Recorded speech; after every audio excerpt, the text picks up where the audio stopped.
reviewing today the Spanish GP, won by Oscar Piastri from pole position in a McLaren 1-2. And that's it, Sam. There's nothing else to say. Another classic, boring Spanish Grand Prix. God, thank God we're getting Madrid next year.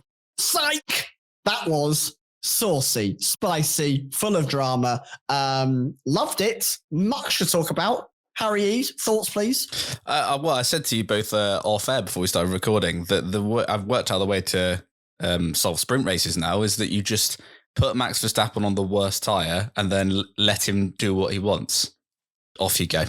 Sprint races would always be fun to watch. No rules for you, my friend. Yeah, exactly. Yeah, it wasn't turning out to be the greatest Spanish GP, but still interesting nonetheless. And then Mercedes decided they didn't want to have an engine that worked again. So thank you for that, Kimi Antonelli. You spiced things up massively. Yep, 10 bonus points for you, Mercedes. Thank you for your service. Yeah, there was a very interesting end to the Grand Prix. I always find that how eventful a race has been can be judged based on how long or short it takes for me to do a schedule. That was quite difficult because there's so much to pack into this review. So let's waste no time at all and start with McLaren. Oscar Piastri starting from pole position. Sam, you got a very good start to this race and pretty much controlled things from there. How impressed were you with his performance? Yeah, what was really insightful was the way that Nico Rosberg actually walked us through the practice start in the formation lap, because, we don't hear that too often. It doesn't come over the radio too often, but he asked how was his launch, his practice launch, and the fact, he was 1% off of his clutch, perfect clutch alignment, and he was too slow at delivering the throttle on the clutch. And then apparently that's all the advice that Oscar Piastri needs, because it comes to the actual start, and no start lights, by the way. Did they ever actually go to 5 red lights? It was so quick to go green. I was literally like, oh, we're off. Okay. And Oscar Piastri apparently the only man awake to actually get going. What a start that he had. And actually, arguably, that's what cost Lando Norris any chance at taking victory here today, was that he did not get the jump that he would have wanted, meaning that the likes of Max Verstappen got in front of him. He was being challenged by Russell, almost Lewis Hamilton as well, who managed to have a bad start and then simultaneously have a really good start at the same time. But essentially, that's what won this race for Oscar Piastri. Once he'd gone out into the lead and was not being held back by the dirty air of the cars around him, able to set up that 4 or 5 second lead, which, yes, it came down a little bit, but I think it only came down through him managing tyres and then straight back up again. It was always in his control. He managed it, and as did McLaren, really brilliantly. It never felt like, even with the safety car restart, that Oscar Piastri was at any risk of throwing this one away. A really professional, well put together, getting the job done kind of victory. And that's what you want when you're the championship leader. Harry, of course, Lando Norris has started to close the gap a little bit over the last few Grand Prix, to the point where it was just 3 points separating the two drivers going into today. But now Piastri back to double digits, 10-point advantage over Norris. How impressed were you with his performance? Yeah, super impressed again by Piastri. And not that Monaco was a big dent to his confidence at all, but he obviously clearly wasn't the quickest all weekend there. This weekend, I think he's always, I know there are points when Norris looked like he might pip him, but I think he's always had, a tenth or two over his teammate. I need to find other adjectives that also mean cool, calm and collected, because I can't keep saying that about Oscar Piastri, but that is literally his style. And he reminds me a little bit of Alain Prost in the way he goes about a race, because he doesn't have to go off and build a 20-second gap. He's happy to just build a 4-second gap. And then even when we saw the likes of Verstappen and Norris try, chip away at it a bit, he lets them come at them a couple of laps, and then he's like, oh no, I do have pace, bye-bye. And then builds that gap up again. He lets them, he teases them. I think Crofty said something about dangling a carrot on a stick, which was, I guess. He went on about that for way too long. I was like, why are we still talking about carrots? But yeah, the way he goes about his race is so intelligent in that respect that it does remind me a bit of Prost. So yeah, a very controlled win from Piastri, and even when it could have gone wrong at the end with the safety car, he still kept his head pretty well, got a great restart, and just went off. And again, as you said at the start, Sam, it was not that it won him the race, but it could have easily lost the race. And I think that's probably the case for Norris there, where it has lost him the race. So another great race from Oscar Piastri. Yeah. That analysis is spot on. He has really developed in that area coming into this season where he can dictate a Grand Prix like he did today. The start was obviously a question mark going into this race because he didn't get a good launch at all at Monaco. A far more important launch is the Spanish GP. The run down to turn one. Apart from Mexico, I can't think of another turn one where it's a longer run. So you need to get that great start. He did. He wasn't threatened at all. And then, as you say, Harry, it always felt like Piastri's pace was like a 5 out of 10. And at any point, someone behind him, like Norris or Verstappen, went to a 6 or a 7. Piastri just raised it to a 6 or a 7. And then he dropped it back down when he didn't need to. It was very well managed in that regard. And we know how powerful the undercut was here, to the point where you really wanted a 2 second gap or so probably would have got the undercut done. So to avoid a bad pit stop, raise that to 3 seconds. That's kind of the gap that Piastri left himself this entire race. Apart from the very early stages when Verstappen threatened an overtake once or twice, he then built the gap out to 3-4 seconds. And that's where you know that you can be comfortable. Not just about Piastri, about Norris as well, but the end part of this race, I know there was a lot of drama involving Leclerc and Russell and Verstappen, and oh boy, we'll have comments on that in a little bit. But the other thing that's maybe not getting spoken about as much, those McLarens went. They just bolted. They were nowhere near Leclerc at the end of that race, and there weren't many laps after that safety car came in. That's slightly ominous. I just want to shout out my guy, Christian Horner. Thanks for championing that technical directive, which has clearly made McLaren even faster than what they already were before Spain. So thanks, my guy. We've now got a less competitive championship because of you. Appreciate it, mate. In the words I'll go over to Big Rob Marshall. What you're about to say. What loss? What loss? There ain't nothing coming out of this car. What a loss. He would start on you after a pub fight as well. He'd come out after his last pint, chuck his beer on the floor and go, come on then. For no reason. How doing this? No wasted beer with Rob Marshall. He's down in that. It's just the glass. Don't do that anymore. No, he downs the glass as well. Lando Norris finishes as runner-up in this Grand Prix. As already referenced, Sam, he had a little bit of work to do early on as he lost out to Max Verstappen. But after he gets by, again, seemingly a fairly comfortable run to second place. Not able to challenge his teammates so much, but equally able to minimize the damage. So how do you see his race? Yeah, he had a bad start, right? And that was the kind of the spark that led to a race where he was constantly having to play catch up and have a little bit of damage limitation there. When it's such a tyre wear heavy track, especially those front lefts and the rears, it can be quite rear limiting. In the heat that we had there, the fact that we were considering multiple 3-stop strategies up and down the grid. And also, guys, how bloody wonderful is it to hear the words 3-stop strategy as a genuine conversation point? I know, it's crazy. I mean, Yuki Tsunoda might have been on a 9-stop, to be fair. But yeah, the 3-stop strategies, bring it on. Yeah, 3-stop as a serious thing, wonderful. But that tells you just how heavy the tyre wear can be here. And because Lando Norris was caught up behind Max Verstappen, it just meant that he was always at a disadvantage. He was running in dirty air. He was trying to clear him as soon as possible, which wasn't as easy as it looks, because in the initial phase of this Grand Prix, Max had some pretty good pace, despite the McLaren being much, much faster as an overall machine.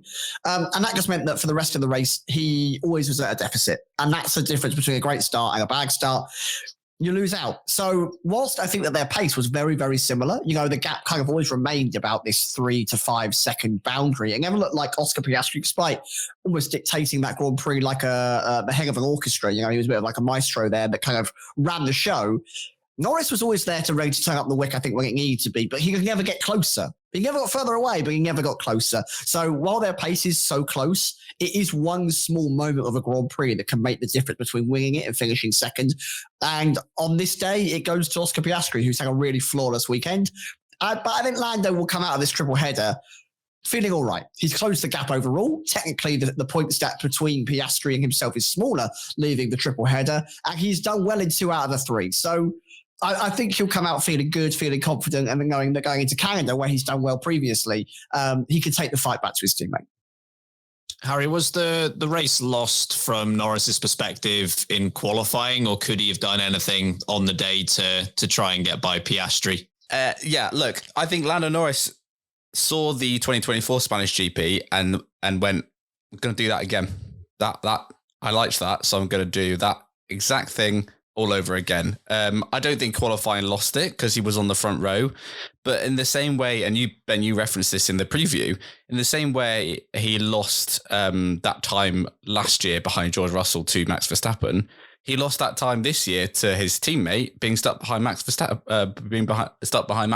So it was the start. I said it earlier. I think it was the start that lost it for Lando Norris, because he could never, as Sam said, they are it is evenly paced, him and Piastri, that anytime he did chip away at the gap, Piastri could just pull away again.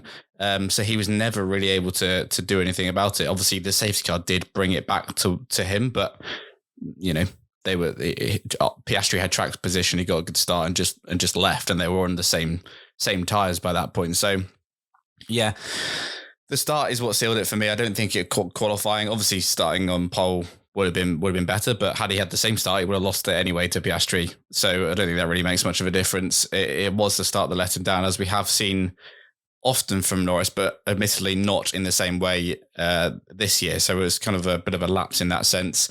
And with Sam, I think overall after this triple header, I don't think he can be too disappointed. I think it's been a good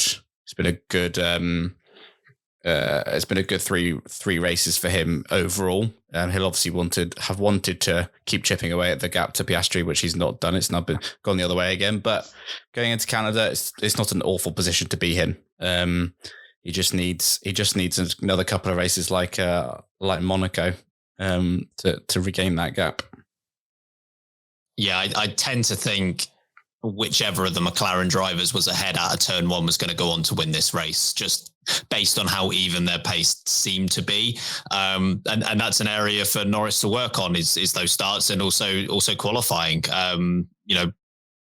It's not every week, but we discussed in the qualifying review how Piastri was able to hook up that lap at the end of Q3, whereas Norris wasn't. And I think that's what's ultimately cost him. But from Norris's perspective, it was still a very good race. He still had good pace, and there's a long season still ahead of both of them. And the gap is 10 points. It's nothing. So he can't, again, it's all about not getting too up or down after results and just keeping an even keel, because there is still a long way to go in this championship, and he could still very easily turn this around and end up winning this title.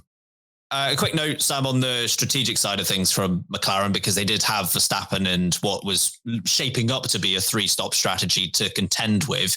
Do you think McLaren along the way managed that as they should have done? Yeah, I do think the two-stop ended up being the overall better strategy, and it helps when you've got such great pace in the car that you're able to do this, and they are so good on their tyres. But by running continually longer than the expected pit strategy window told us would happen from Pirelli at the start of the race, people thought, maybe you'd be off that soft tyre by lap 19, maybe lap 20. They managed to run to kind of lap 22, lap 23. And if you do that every single point of the strategy, you buy yourself another 3 laps and then another 3 laps. And come the last thing, you've got an extra 6 or 7 laps in the bag.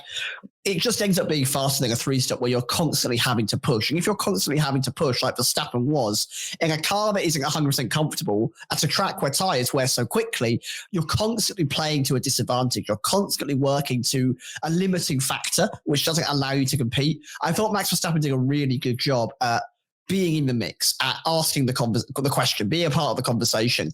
But because he was on that 3-stop, it meant that later on, as we then found out with the safety car coming out, he was immediately at a disadvantage because he had used up his better tyres trying to execute this 3-stop strategy. He's got nothing left when it came to the last 10 laps of the race, had to go on to hard tyres, which were so uncompetitive in comparison to those around him. And it just meant he fell away. So, yeah, I think using the 3-stop put yourself at a risk. I think the 2-stop with a little bit of management was by far the better strategy and well managed from McLaren. Yeah, I think they managed this very well. I have to give McLaren credit because I haven't always been very complimentary of McLaren's strategy over the last couple of years, but they had a clear idea of what the quickest way to go racing was today, and they stuck to that. And there was a very easy route to not sticking to that. As soon as Verstappen came in for new tyres on lap 14, I thought one of them might follow him in just to cover that off, whereas the other one might have gone longer.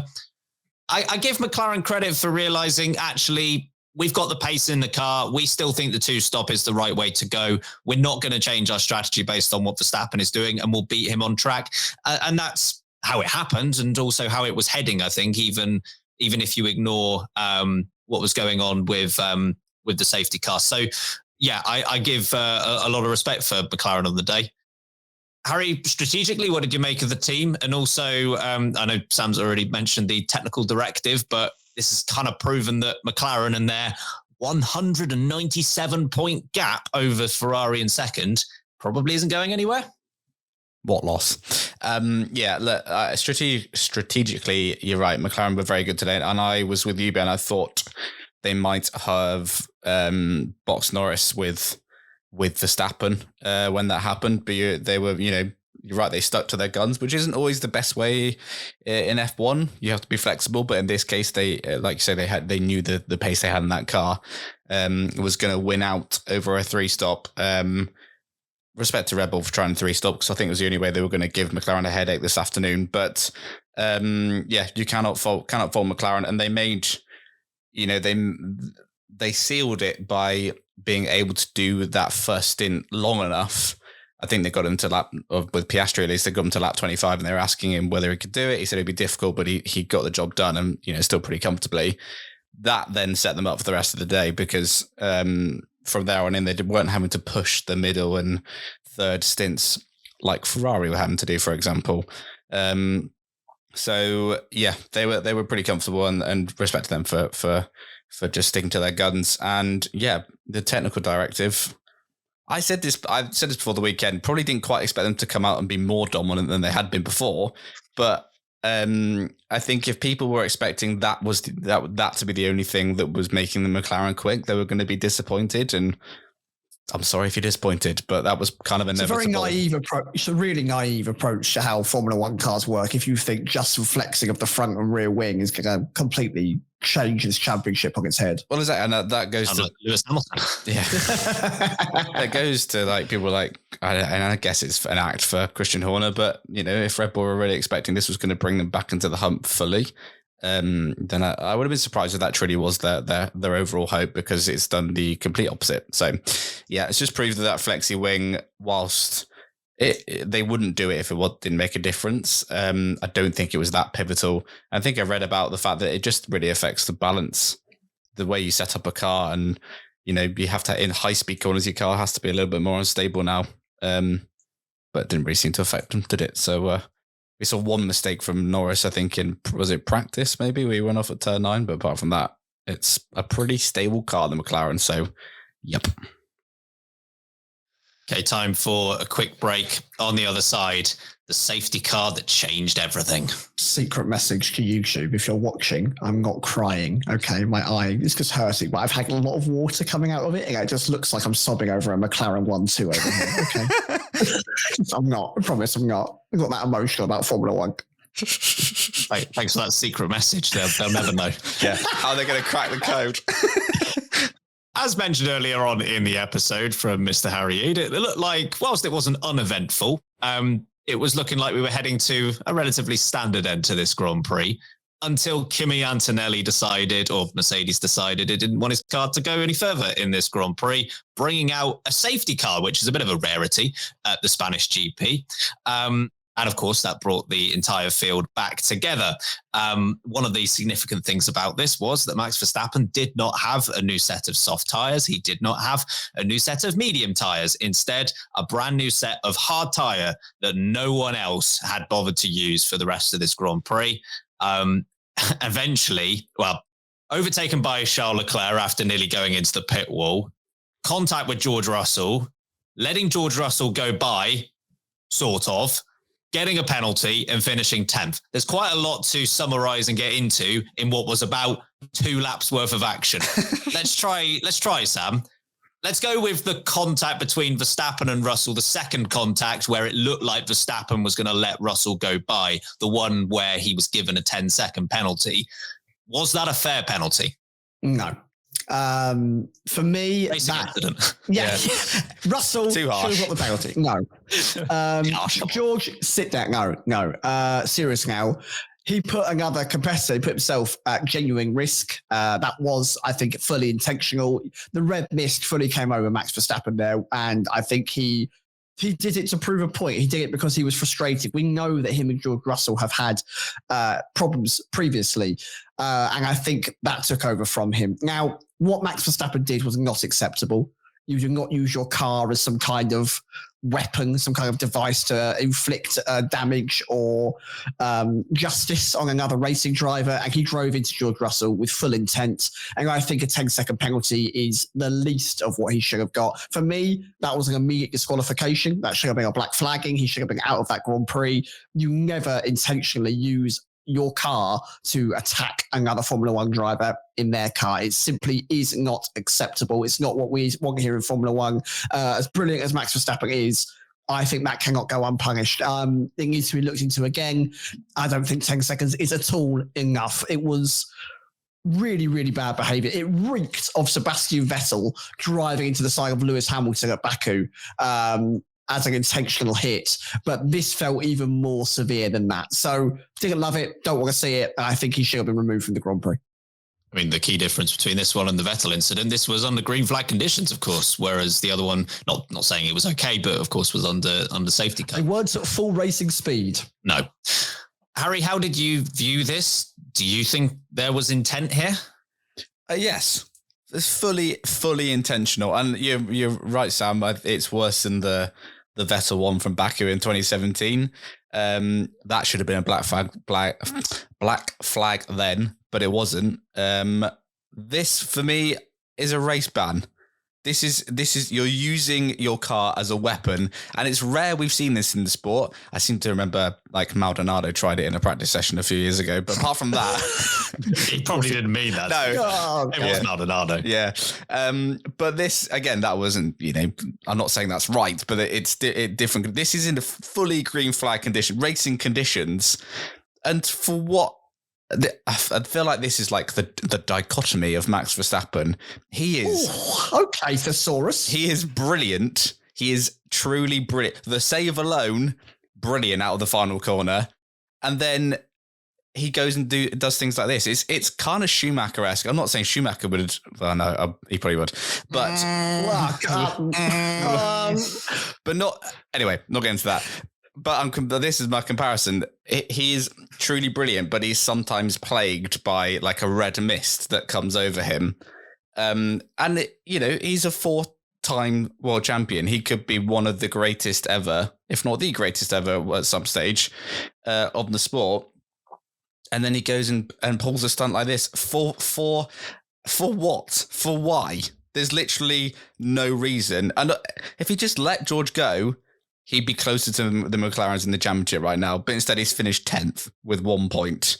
And I just don't understand that. But the using your car as a weapon, and a weapon's quite an extreme word, but it was. He's purposefully driven into George Russell. I mean, if it was a faster corner, this could have been a disastrous crash. It's just unacceptable. It's an unacceptable example for him as a multiple world champion to set to all other aspiring F1 drivers. And I don't think a 10-second penalty isn't anywhere near enough. We said this before we came on air. Alex Albon got a 10-second penalty. That's not the same thing in this race, where they get the same penalty for it. I feel like he needs. It needs. I'm not saying he needs, but it needs to be shown that you cannot do this. So I think a race ban is a disqualification at the minimum, but I think a race ban is what he should be given for that. Race ban. He should not be racing in Canada. That was disgusting. That there was intent in that, and you can't convince me otherwise. Unless it comes out after the race, then I would be I really don't think this is going to happen, that there was something wrong with that car. Fine. But I don't think that's the case. He slowed up to insinuate that he was letting George Russell by and then went into the side of him. That is a race ban, clear as day. A 10-second penalty for that incident was disgusting. That is absolutely inappropriate for that level of incident. I would hope that they'll look at this again. I don't know if they will, because whenever a team, presumably Mercedes in this incident, wants to review something like this and bring it back to the steward's attention, the only way in which they will change their decision is if they get information that they did not have when viewing the incident the first time around. And I'm not sure what Mercedes can actually provide. the camera angles that the stewards had, I don't suspect Mercedes are going to have anything that they didn't have.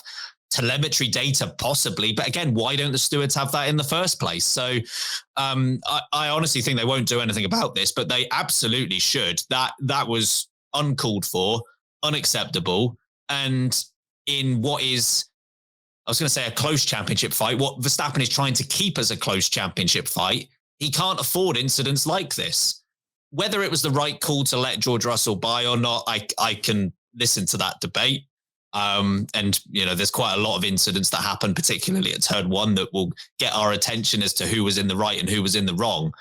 But that way of that response is not okay. I would absolutely ban him for the next race. Just for reference as well, remember that George Russell picked up a 20-second essentially penalty. It was a drive-through penalty at Monaco only last week for cutting a corner to gain an advantage. And in theory here, we're seeing that Max Verstappen is using his car to intentionally cause harm to another racing driver's car in such a non-competitive and dangerous manner.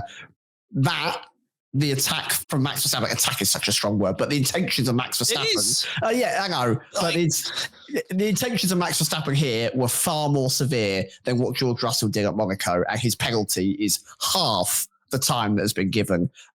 Is just simply not an acceptable way to marshal this kind of issue. Of course, that only happened after an incident going down the start-finish straight between himself and Charles Leclerc, and then the incident with George Russell going into turn one. Harry, how did you see both of those parts play out?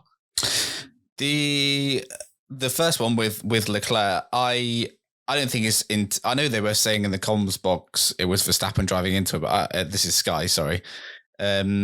I think they were both trying to get the slipstream. I don't think there was anything intentional in that. I actually think it was more Leclerc moving over on Verstappen, if I'm being completely honest. But I thought. Yeah, but I don't think Agreed. it was anything like get out my way. They were both sort of merging into a gap, and it was a bump. So I wouldn't do anything with that, to be honest. It was just a racing incident in my view.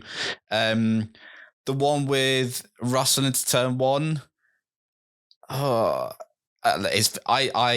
don't think, I know obviously the whole reason for what we just talked about was the fact that they had Verstappen had to give the place back. Russell is not under control as he heads into that first corner. He's not, he's using Verstappen as a brake, quite frankly. He's slightly overcooked it going into T1.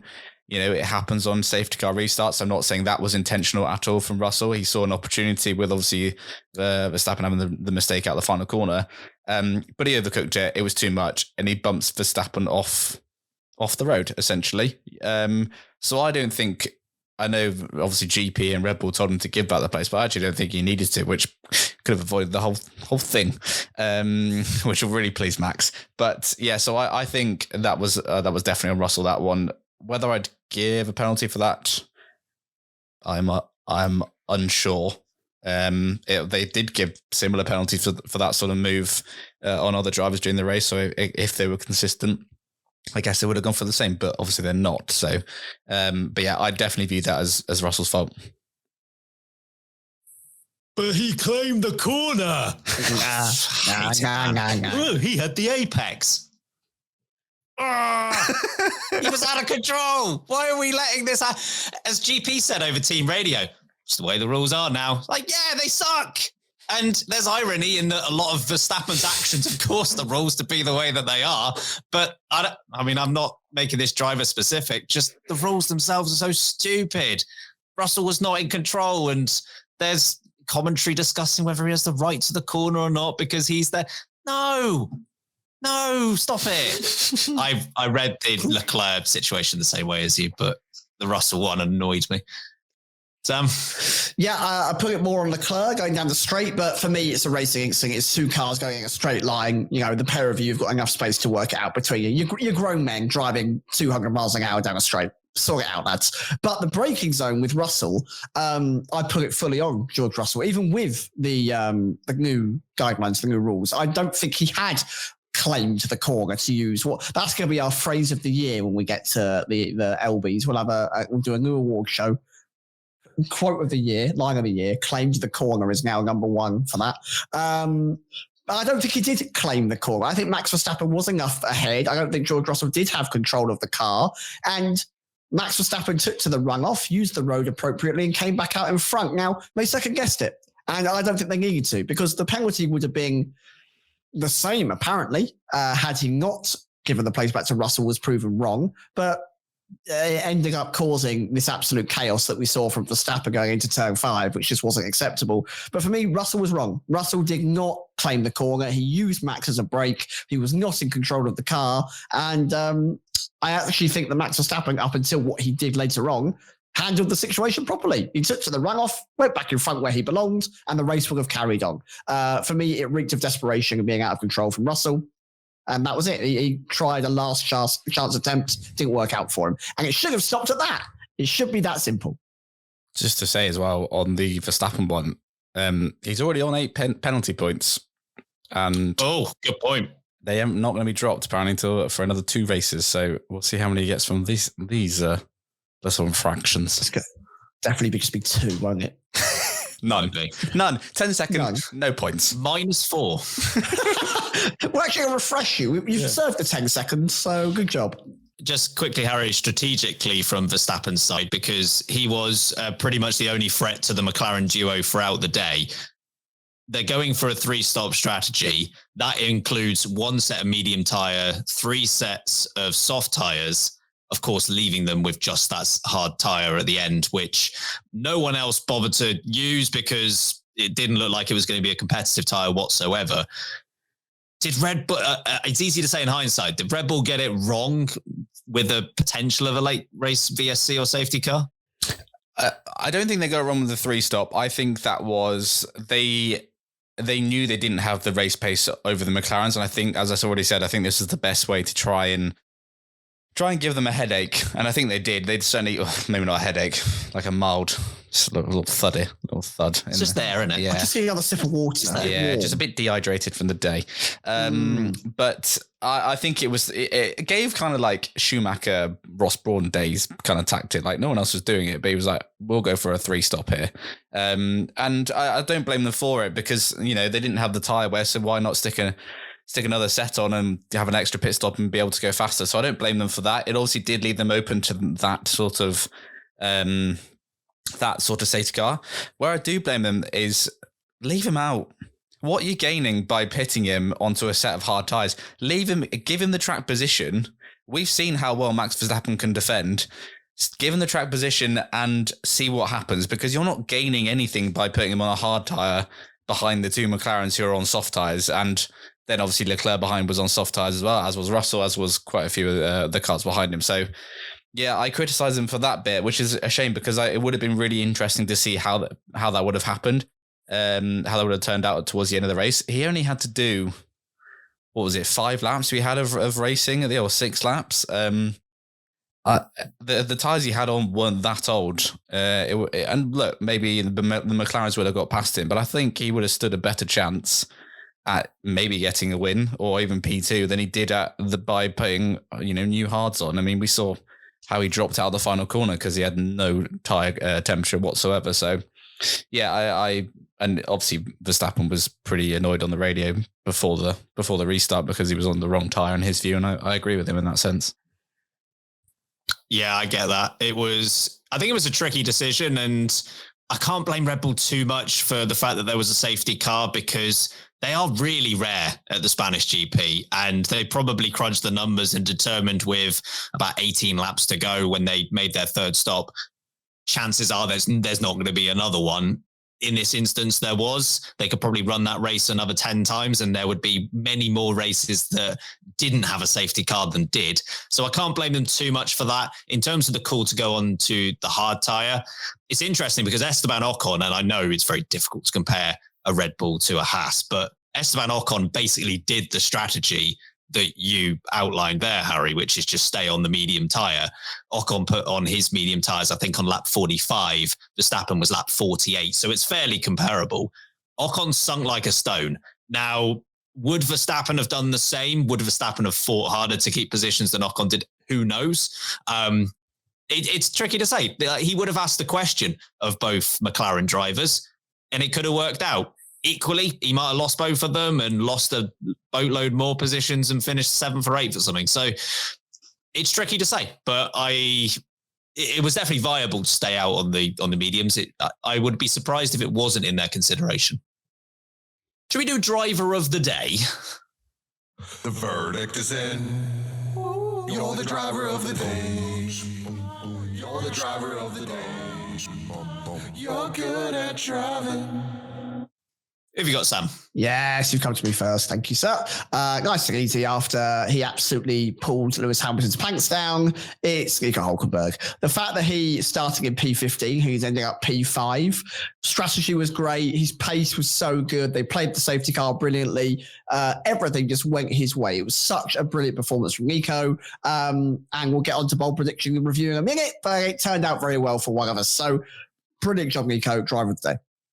Who have you got, Harry? Nico Hülkenberg's a great shout. I'll go for an obvious one.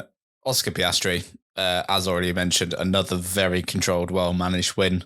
With various points of pressure, but never really looked like he was going to falter. So Piastri. The only other name I'll throw in here is Hadjar again. Like, man's just doing it.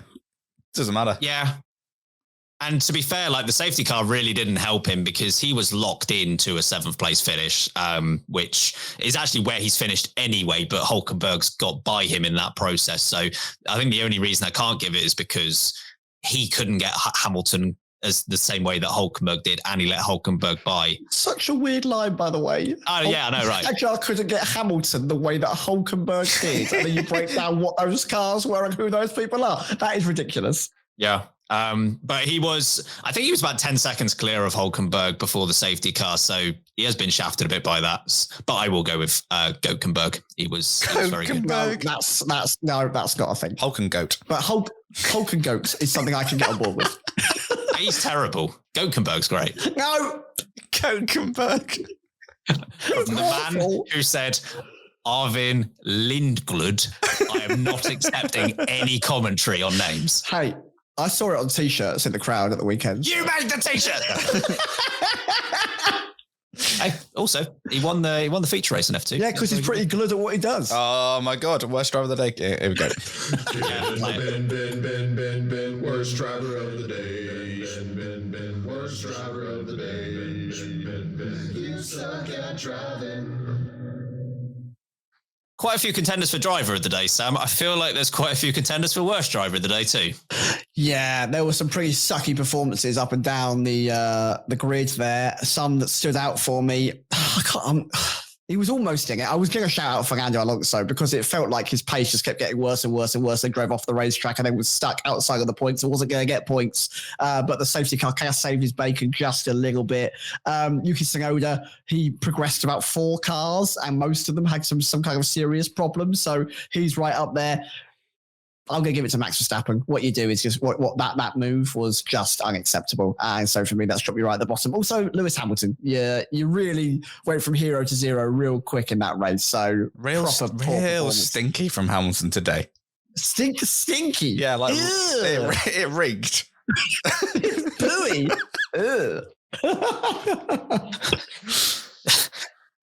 Have you got Harry? Not Lewis Hamilton, actually.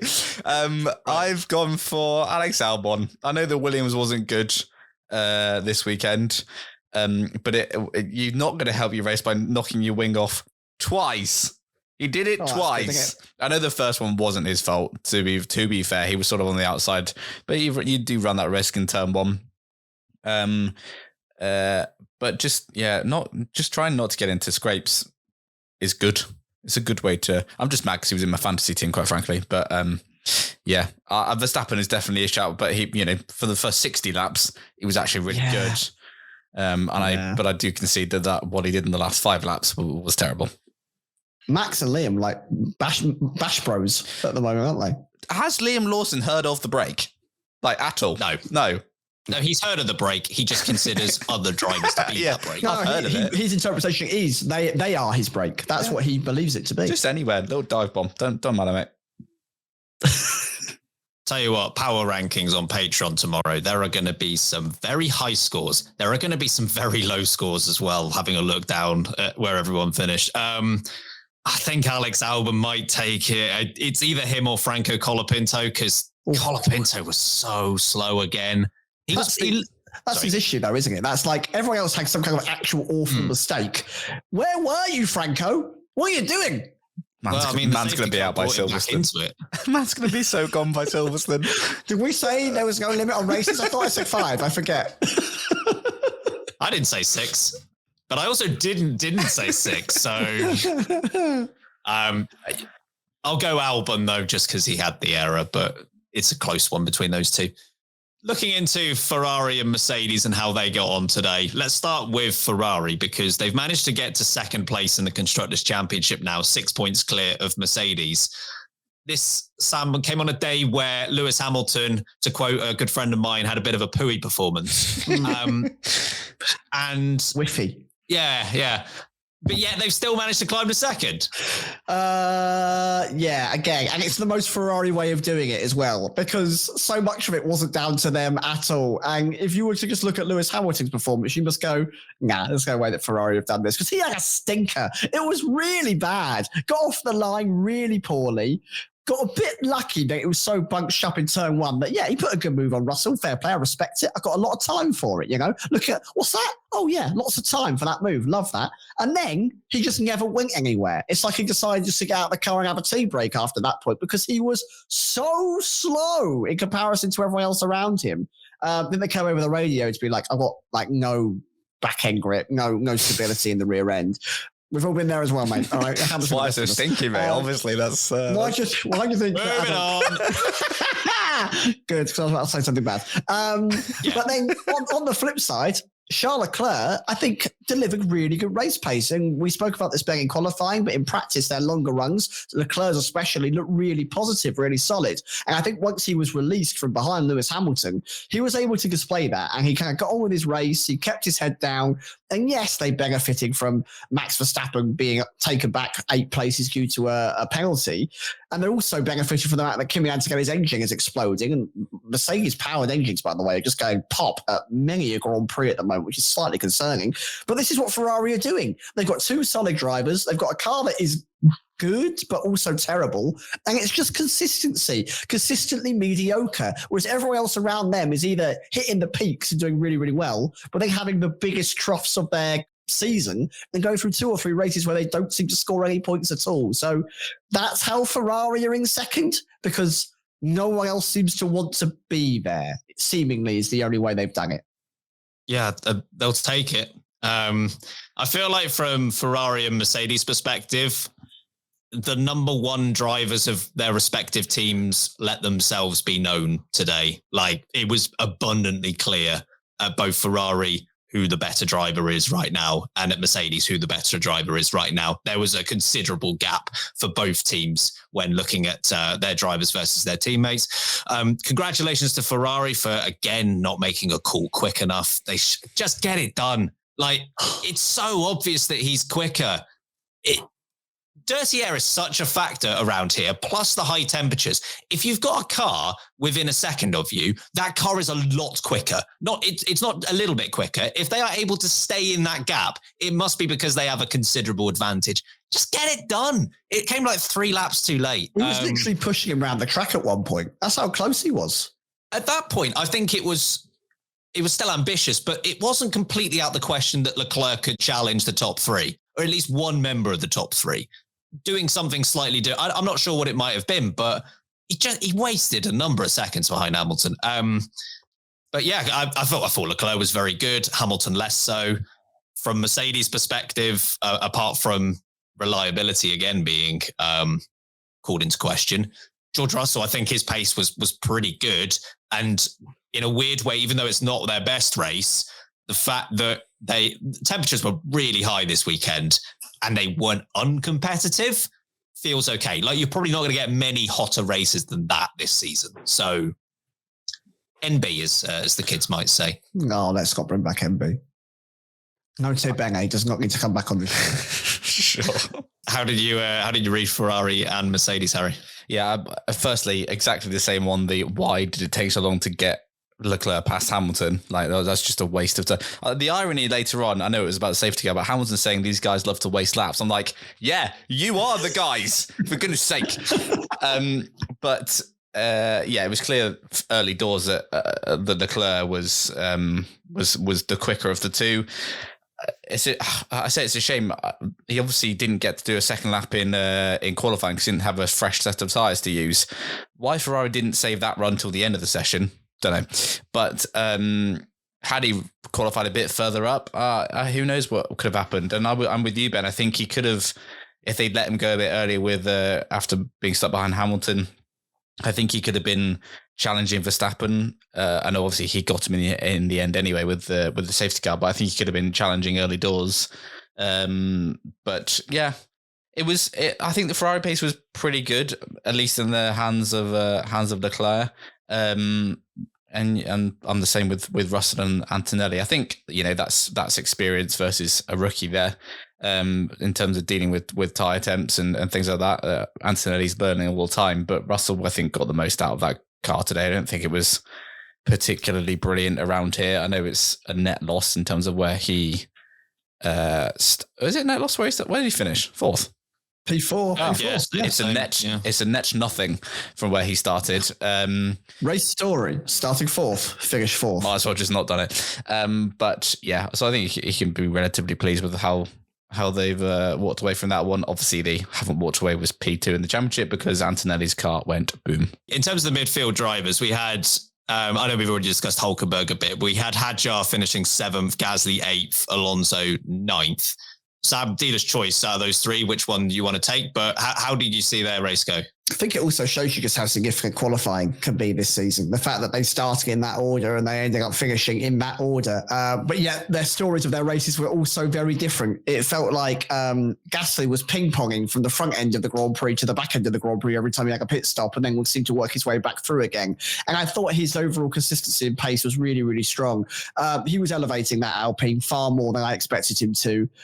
He did a good job at qualifying it in 8th. It shouldn't have been there in the first place. And I really thought he was going to not sink like a stone, but I was expecting him to very much end up falling backwards to outside the points, which he did not. He was really, really brilliant today. And it's classic Gasly. You give him a car that can actually perform, he will show you what he's able to do. And he's such a solid driver these days. The Hadjar impressed me once again. It was 7 big booms for 7th place for the Rizzler.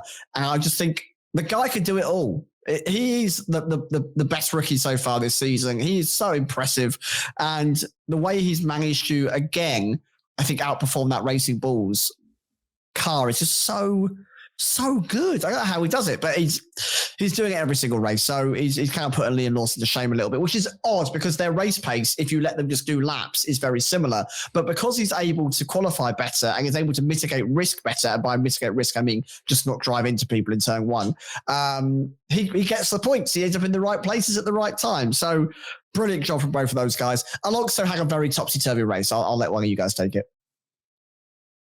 Harry, go ahead.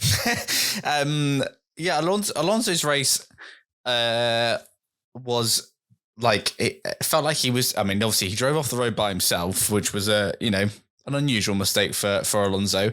It did, and I think he did come on the radio after that to say, like, what are we doing? I feel like his strategy was a little bit in no man's land, but he obviously made that mistake. He lost a position or two from that, and I think that's where that landed him back out. By the time all the pit stops had played out and before the safety car, I think he was about 13th, I think. But on the freshest of tyres, so there's a possibility he would have picked up those points anyway, but more difficult. And obviously they did play the strategy well when the safety car came out. So of the last 3 races, probably the least deserving one for him to get points, but he's got points out of it. So whatever, we'll take it. Fernando Alonso fans, he's got 2 points on the board. He's not a point a season. And the rest, yeah, I agree. Hadjar, once again, he's doing what like Nico Hülkenberg was doing in the Haas like last year, where he's just keeps. That's why I'm saying he keeps doing it, and he just keeps doing it. He keeps turning up and delivering. But whereas Hülkenberg last year was a veteran of the sport, Hadjar's in year 1, and it's very impressive. He impressed against Tsunoda. He impressed against Lawson. For the love of God, Red Bull, please do not put him in that second seat. Just leave him alone. Leave him in that car. Well, there might be a space opening up for the next Grand Prix, so, Oh, my God. Someone's got to go in there. Yuki Tsunoda's looking around like, Please, no. While Max Verstappen's getting carted out. Let's just do a double switch while we're at it, lads. Let's get it done. Yeah. Lawson gets back in the seat again. Surprise, it's me. Ricardo. What am I doing?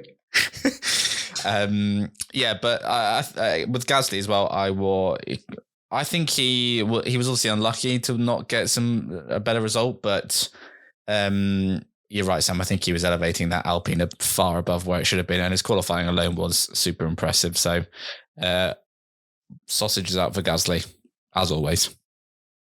Big up. I think Gasly's done a good job. I think of all the drivers in terms of the safety car and who it benefited, who it didn't, it probably benefited Gasly more than nearly everyone because he was holding on by the end of that stint. Their strategy was essentially undercut and then defend. So he came in for new soft tyres on lap 11. His second stop was made on lap 32. So he was, he might have, apart from maybe Tsunoda, he might have been of Verstappen, I guess, who was also on a 3-stop. He might have been the first of the 2 stoppers to come in. So I'm not sure how many spots he might have lost late on in the Grand Prix, but he made the most out of it. That Alpine, I don't think was that quick. So the fact that he's come away with points, I think is very impressive. Alonso, I think it was okay. The error really cost him because Lawson, I know he's beaten Lawson in the end, but we'll get onto that. But he essentially was just trying to undercut Lawson twice and failed both times. And if he doesn't make that error, he doesn't even need to do that. So not his best race. I think it was okay, though, the pace. And Hadjar, 10 big booms. He's pretty good, isn't he? Just one other incident I wanted to quickly discuss, Sam, and that was Liam Lawson and Alex Albon. Alex Albon picking up a 10-second time penalty that obviously they served during the race despite retiring the car to avoid anything happening in Canada. How did you see that? I think Alex Albon was at fault for that incident. I think Liam Lawson was comfortably ahead on both occasions, both when he went down the inside and then both when he then went around the outside. And that's where the contact actually happened. Especially because around the outside, he didn't squeeze Albon at all, right? He was running right up along the parameter of the racetrack, what was considered the racing line.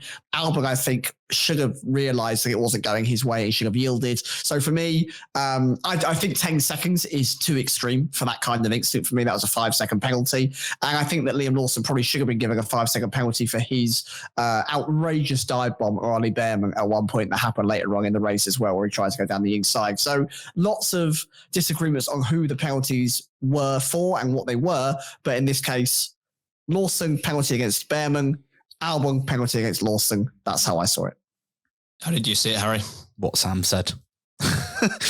Short and sweet, but yeah, I agree. I think it's why I already mentioned in my worst drive of the day. I think a scrappy race from Albon in that one. But yeah, with Lawson also needs to just learn not to stick his nose up the inside of random cars. He did it at the start as well, didn't he, Lawson, with Alonso? He was lucky to get away with that. Goodness He's me. like an excited dog in a dog park, and it was sticking his nose where it don't belong. Yeah. Keep it out, mate. And you know, Hadjar, and I can't remember who the other driver is. He had a very similar incident late in this Grand Prix, and he backed out at the right time. And I was like, if that's Lawson, I don't think he is. Yeah. That's one of the differences between them. Like Hadjar judged not to stick his nose in too far, and Lawson did it a couple of times today. Yeah, exactly. So I think he just needs to calm it down a bit, Liam, mate. Calm it down. Calm down.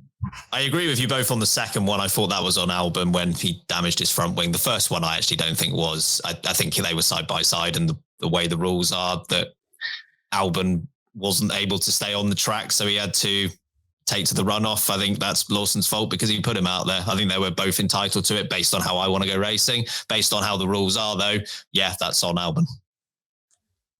Shall we do big brain strat? Bob, we're going to need you to box for wets. What? It's not even raining out. What are you talking about? Yeah, and Bob, if you get a chance, let your teammate pass you.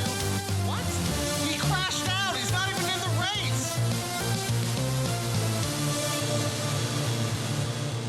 shock us, Sam. What you got? Well, it's not been mentioned yet on the podcast, but I'm going to go for the brilliance of Ferrari, who took so long to execute the team switch, meaning that Leclerc burnt up a lot of his tyres and lost a hell of a lot of time behind Lewis Hamilton. Because, hey, if you didn't know, if you're that close to your teammate with that much dirty air around a train like that's a bad mix-up of All words. aboard the Spanish train. Essentially, Leclerc was much faster. They should have got it done much quicker. Once again, good job, Ferrari. I'm going to go with a Ferrari one as well, but a little bit more of an understated one. A lot was made of Charles Leclerc's strategy and Ferrari's strategy to bring an extra set of medium tyres through to this Grand Prix, which Leclerc did use on the final stint. So he went soft, medium, medium, where a lot of others went soft, medium, soft. It just didn't matter. The medium was no better. In fact, it might have been worse. And I respect what Ferrari were doing, thinking the medium tyre might have been the better race tyre. I don't actually think it was. So all of that work, it hasn't cost them at all. But that all of that work and Leclerc sacrificing qualifying a little bit to get that extra set of medium tyres. And then he was going around on that last stint. I'm like, it's just the same. Like, it's not mattering. Win. Big up Ferrari. Harry, what have you got? There's a trio of Ferrari. I'm going for Lewis Hamilton gets brought in for his first stop. And to be honest, it's not really the strategy, but it's more just the ongoing saga of Lewis Hamilton and his race engineer, where they hate each other. He asked him why has he been brought in so early. So his race engineer says to cover an undercut, and a lap later Hamilton asks him, "But why have you brought me in so early?" And he's like, to cover the undercut. I just told you this. Reason has not changed, Lewis. You're wanting me to answer the questions. I'm answering the questions. I've literally told you this time. I love that later on then they don't cover the undercut and George Russell just exactly put 6 seconds on them. Yeah. Such a bad call. They covered it with Once. Leclerc. Oh, good. Let's review our bold predictions because we've already spoiled that there might not actually be 3 incorrect bold predictions on today's episode. Sam, let's start with your one. You said that Fernando Alonso would finish inside the top 6. Yeah. Yeah. After qualifying, you were probably thinking... I was. And I think if he didn't go off and had a normal Grand Prix, come that late safety car, I do think there's a chance that he could have been where Hulkenberg was. But that's a lot of ifs, buts and maybes. It didn't happen. I was wrong. But at least he's got points on the board. Harry, your bold prediction was about the other Spaniard on the F1 grid at the moment, Carlos Sainz. You said he would do what? Was he top 6 as well? I think top 5, I think you said. Oh, Lord. Anyway, I'm pretty confident he didn't do that. I didn't. Whatever I said, it involved points, and he didn't get any. So I think it was the top 17, actually. I said he would finish. Ben, what was yours, mate? What was yours? Come on, My smug bold Ben. prediction was that Sauber would not be last coming out of this Grand Prix weekend. And I've already mentioned this to Sam pre-recording that Hulkenberg for a lot of this race was in 9th place. And boy, I'd be nervous because I was just waiting for something to go horribly wrong. And it did. In fact, it got better. Hulkenberg ends up finishing 5th. So not only if you look at the standings and you look at 10th, do you not see Sauber? You can look at 9th place and it's not Sauber either. They're 8th. Yeah. How? Yeah, Aston Martin and Alpine crying at the back of the grid now. Baffling. But well done, Ben. How has Hulkenberg got 16 points? Incredible. Teammate wars, though. We'll take it. Well done, Ben. Yeah, that's it's not worked out well for me at all. You've joined us on the abacus. Blow the dust off. Get it moving, son. Yeah, me and Sam were absolutely racing clear with 1 point each. Harry, defending champion, yet to get off the mark. Ooh. Okay. Plenty of time, mate. Plenty of time. Season. Yeah. Harry, what was your moment of the race? I had a couple. One to shout out, which was very Sky specific, so I've not gone for it for my actual moment, but was Big Rob Marshall on the grid talking to Christian Horner, and then Sky were like, "What are you talking about?" He's like, "Oh, just high level stuff. Just high level stuff." Like, yeah, you were mocking him, weren't you? Yeah, Christian, got you. You said I couldn't thrive elsewhere, didn't you? Yeah, Little punk. you little punk. But that isn't my moment of the race. My moment of the race is lap 50, whatever. Kimi Antonelli's engine expires, and the camera cuts to Jude Bellingham, English football player, sat in the Mercedes garage, and he's got the biggest smile on his face, and someone's next to him is just like, "Oh, the camera's on you, mate. That's not good." And he's like, "Oh," shakes his head, like, "Come on, man." Cole Palmer's definitely just texting about jam sandwiches or something instead. And he's like, "Oh, bad time to laugh." It was just the guy leaning in like, "Psst, that's not a good thing." He's like, "Oh, no, sorry about that." No. Excellent work, Jude Bellingham. Congrats. Sam, what was your moment of the race? Max Verstappen gets a double from me. And I found it tough to pick for either between when he was going through lap traffic and finally gets past Ollie Behrman, does the most dramatic car wave of two hands out the cockpit. It was very Fernando Alonso, it felt like. But the one that is going to take it for me is we're going through, safety car comes out, pit stop's happening, Max Verstappen drives onto the racetrack, and almost you could hear the cutscene where the world stops, and he suddenly notices, what's this white wall on my tyre on my car? And he seems almost exacerbated and confused about, what is this? What is this on the hard? What is the hard tyre? He's so confused about the hard tyre that it really gave me a little giggle. So, and then it just got nothing else, mate.